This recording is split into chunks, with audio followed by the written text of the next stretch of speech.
देखिए, जिस प्रकार का ये संकट आया है, इस संकट में हमको डाटा के साथ नहीं खेलना है। अब जिसकी डेथ हो गई है वो वापस हमारे शोर में जाने से जीवित होता नहीं है। अब जिसकी डेथ हो गई है वो वापस हमारे शोर में जाने से जीवित होता नहीं है। और मरना तो एक क्या है कि जो आप बता रहे हैं कि रोज ही मर रहे हैं। अब मरने के क्या है, उम्र हो जाती है उसको तो मरना भी पड़ता है। अब मरने के क्या है, उम्र हो जाती है उसको तो मरना भी पड़ता है।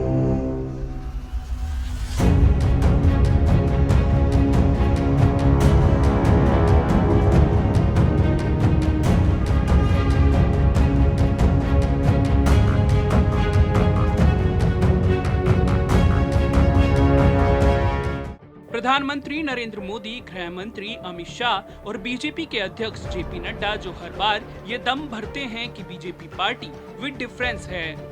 संस्कारों की बात करने वाली पार्टी की सरकार के मंत्री और मुख्यमंत्री क्या अपने संस्कार भूल चुके हैं? केंद्रीय मंत्री हर्षवर्धन, हरियाणा के मुख्यमंत्री खट्टर, एमपी के मंत्री प्रेम सिंह पटेल और सांसद कैलाश चौधरी के ताजा बयानों से तो ऐसा ही लगता है कि बात बात में संस्कारों की बात करने वाली पार्टी के ये नेता इतने संवेदनहीन कैसे हो सकते हैं। कोरोना महामारी के इस दौर में भाजपा नेताओं के इन बयानों ने पार्टी के संस्कार और संवेदना दोनों की पोल खोल दी है। एक तरफ दुनिया के सभ्य देश हैं जिन्होंने भारत के अस्पतालों में मरीजों की भीड़ और शमशान में और जलती चिताओं से उठती लपटों की तस्वीरें देखकर सच्ची संवेदना दिखाई और मदद का हाथ आगे बढ़ाया, तो दूसरी ओर भारतीय जनता पार्टी के नेता हैं जिनको लग रहा है कि जिनकी उम्र हो गई वो तो मर ही जाएंगे, या जो मर गए सो मर गए, उनको जिंदा तो नहीं किया जा सकता है, इसलिए आंसू बहाने से क्या फायदा। आपको बता दें कि अमेरिका में कोरोना संक्रमण से मरने वालों का आंकड़ा 2 लाख पहुंचा था, तो एक श्रद्धांजलि सभा आयोजित की गई थी जिसमें 20,000 खाली कुर्सियां रखी गई। हर एक कुर्सी 10 मृतक का प्रतिनिधित्व करने वाली थी और इस तरह से राष्ट्रीय आयोजन में उनको श्रद्धांजलि दी गई। न्यूयॉर्क टाइम्स जैसे अखबार ने अपने पहले पन्ने पर 20,000 मृतकों के नाम छापकर उनको श्रद्धांजलि दी थी। वहीं दूसरी ओर विश्व गुरु बनने के लिए आगे बढ़ रहे भारत के एक राज्य हरियाणा के मुख्यमंत्री मनोहर लाल खट्टर ने कहा कि मरने वाले तो मर गए, अब उनके आंकड़ों पर बहस करने से क्या फायदा। खट्टर साहब ने आगे कहा कि बहस करने से मरने वाले जिंदा तो नहीं हो जाएंगे।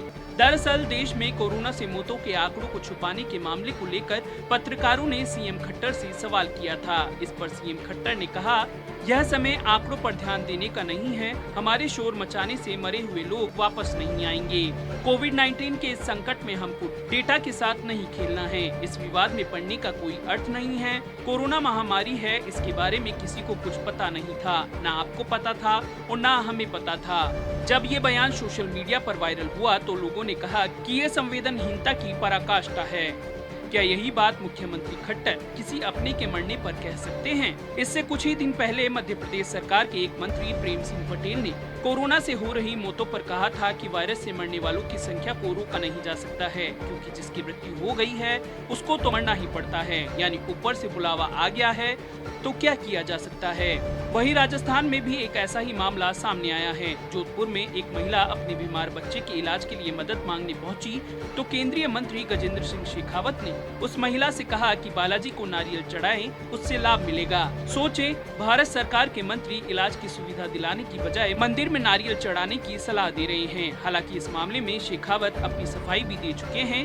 वहीं बाड़मेर से सांसद और केंद्रीय कृषि राज्य मंत्री कैलाश चौधरी ने विधायक हमीर सिंह के साथ सिंधारी में अस्पताल का दौरा किया। इस दौरान कैलाश चौधरी को डॉक्टरों की शिकायतें मिली कि ओपीडी के समय में यहाँ के डॉक्टर अपने आवास पर मरीजों को देखते हैं, इसके बदले बकायदा पैसे भी लेते हैं।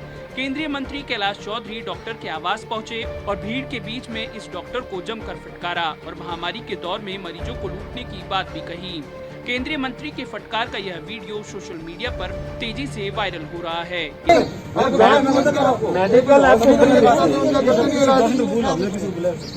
इसमें नहीं बोले, आप जानबूझ के शाम को बुलाते हो। आप यहाँ हॉस्पिटल के अंदर बैठ नहीं हो तब मजबूरन होकर छुट्टी से आते हैं। यदि आप यहाँ बैठते हो तो आप गलत इसको हम और चाहे कहीं पे भी रहे हो, आपको सब जानते हो। एक नहीं, सारे कह रहे सबने का।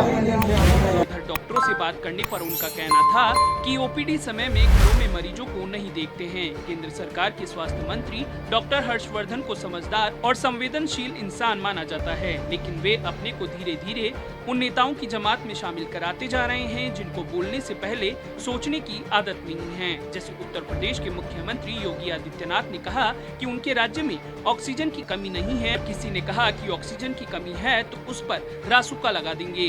यह अलग बात है कि उस राज्य में हर दिन ऑक्सीजन की कमी से लोग मर रहे हैं। बहरहाल केंद्रीय स्वास्थ्य मंत्री हर्षवर्धन ने कहा है कि कोरोना वायरस की दूसरी लहर से मुकाबले के लिए भारत की तैयारी पहली लहर के मुकाबले बेहतर है। सोचें इस बयान का क्या मतलब है। पूरे देश में हाहाकार मचा है, अस्पतालों में बेड्स नहीं हैं, ऑक्सीजन के सिलेंडर नहीं मिल रहे हैं, वेंटिलेटर मिलना तो परम सौभाग्य की बात है। दवाएं और इंजेक्शन की कालाबाजारी हो रही है और अब वैक्सीन की भी कमी हो गई है और स्वास्थ्य मंत्री कह रहे हैं तैयारी पहले से बेहतर है। पॉलिटॉक्स ब्यूरो, दिल्ली। ये है टॉक्स न्यूज नेटवर्क और आप देख रहे हैं पॉलिटॉक्स, राजनीति का कच्चा चिट्ठा।